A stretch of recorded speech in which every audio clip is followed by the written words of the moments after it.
আসসালামু আলাইকুম। উইন্টার ভ্যাকেশনে নানার বাড়িতে এসে একটা পিকনিক করলে কি হবে? তাই আজকে একদম গ্রাম্য পরিবেশে আরেকটা পিকনিক করে ফেললাম। অ্যাট ফার্স্ট মাটির চুলাতে মুগ ডাল কিছুটা ফ্রাই করে নিচ্ছে। এখানে ফ্রাই করা মুগ ডাল আর মসুর ডাল একসাথে মিশিয়ে ভালোভাবে ধুয়ে নিচ্ছে। ডালগুলো ভালোভাবে ধুয়ে নিয়ে পোলাওয়ের চাল ধুয়ে কিছুক্ষণ পানি ঝরিয়ে নিতে হবে।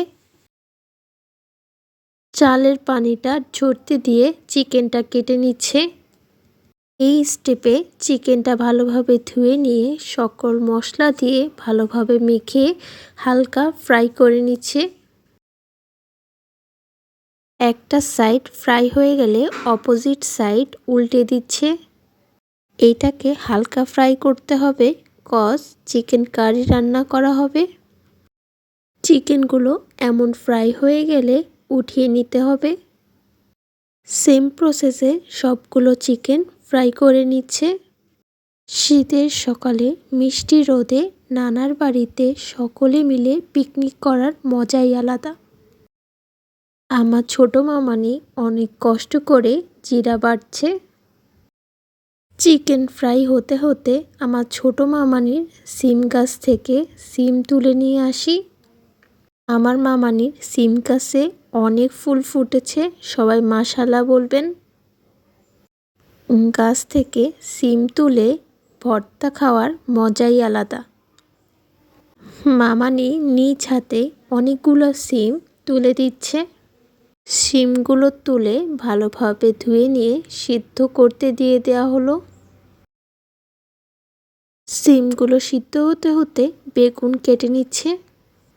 বেগুনগুলো স্লাইস করে নিয়ে হলুদ, লবণ, মরিচ এর সাথে পানি মিশিয়ে বেগুনের সাথে ভালোভাবে মিশিয়ে নিচ্ছে।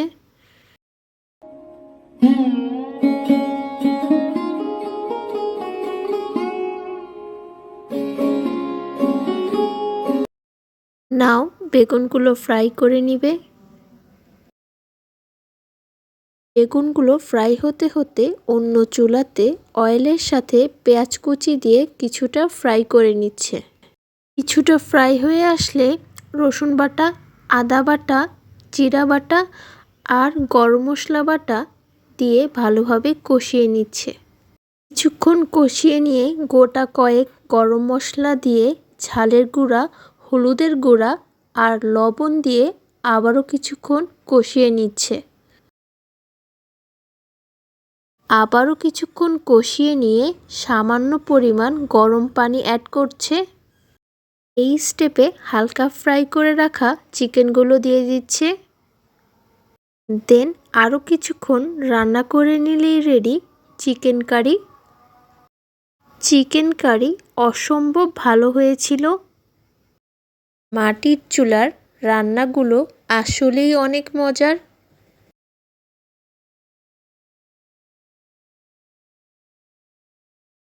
নাও অন্য প্যানে তেল দিয়ে বেরেস্তা তৈরি করে ফেলছে।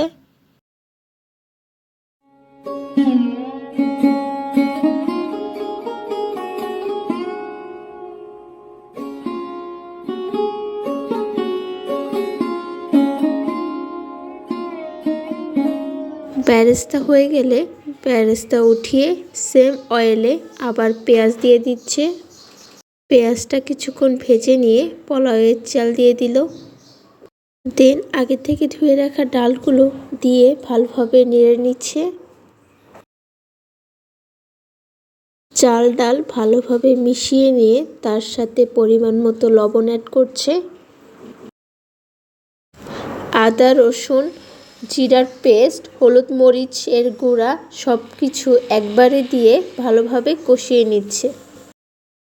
গোটা কয়েক শুকনো মরিচ, তেজপাতা, কয়েকটা রসুনের কোয়া আর গরম মশলা একসাথে দিয়ে ভালোভাবে কষিয়ে নিচ্ছে আবারও। দেন পরিমাণ মতো গরম পানি অ্যাড করছে। দেন খিচুড়ির টেস্টটা কয়েক গুণ বাড়ানোর জন্য খানিকটা চিনি অ্যাড করছে। অ্যান্ড দেন ফাইনালি গোটা কয়েক কাঁচামরিচ উপর থেকে ছড়িয়ে দিচ্ছে। এখন ভর্তার জন্য শুকনো মরিচ টেলে নিচ্ছে। শুকনো মরিচ টেলে নিয়ে কাঁচামরিচ, কয়েকটা রসুনের কোয়া আর শুটকি ভালোভাবে ফ্রাই করে নিতে হবে কিছুক্ষণের জন্য। নাও এই স্টেপে একে একে সকল ভর্তা বানানো শুরু করেছে। শুকনো মরিচের সাথে লবণ কিছুক্ষণ মাখিয়ে পেঁয়াজ কুচি অ্যাড করে আগের থেকে ভেজে রাখা বেগুনগুলো ভালোভাবে মাখিয়ে নিল। পরিমাণ মতো সরিষার তেল আর ধনিয়া পাতা কুচি অ্যাড করে ভালোভাবে মাখিয়ে নিলেই বেগুনের ভর্তা রেডি। বেগুনের ভর্তা হয়ে গেলে আবার কয়েকটা শুকনো মরিচ আর লবণ দিয়ে ভালোভাবে মাখিয়ে নিল। দেন পেঁয়াজ অ্যাড করে আগের থেকে সিদ্ধ করে রাখা আলু দিয়ে দিল। আলুগুলো ভালোভাবে পেস্ট করে আগের থেকে তৈরি করে রাখা বেরেস্তা কিছুটা দিয়ে দিল আলু ভর্তাতে। দেন আবারও কিছুক্ষণ মাখিয়ে পরিমাণ মতো সরিষার তেল আর ধনিয়া পাতা অ্যাড করা হলো। আমাদের আলু ভর্তাও রেডি। নাও সিমের ভর্তার জন্য আগের থেকে টেলে নেওয়া কাঁচামরিচ আর রসুন সামান্য লবণ দিয়ে বেটে নিচ্ছে। কাঁচামরিচ আর রসুন বেটে নেওয়া হয়ে গেলে আগের থেকে সিদ্ধ করে রাখা সিমগুলো দিয়ে দিচ্ছে। সিমগুলো বেটে নেওয়া হয়ে গেলে ধনিয়া পাতা কুচি, পেঁয়াজ কুচি সাথে পরিমাণ মতো সরিষার তেল অ্যাড করে ভালোভাবে মাখিয়ে নিলেই রেডি। লাস্ট অ্যান্ড ফাইনাল ভর্তা হচ্ছে শুটকির ভর্তা। টেলে নেওয়া কাঁচামরিচ আর কয়েক কোয়া রসুনের সাথে পরিমাণ মতো লবণ অ্যাড করে আবারও বেটে নিচ্ছে। কাঁচামরিচ আর রসুন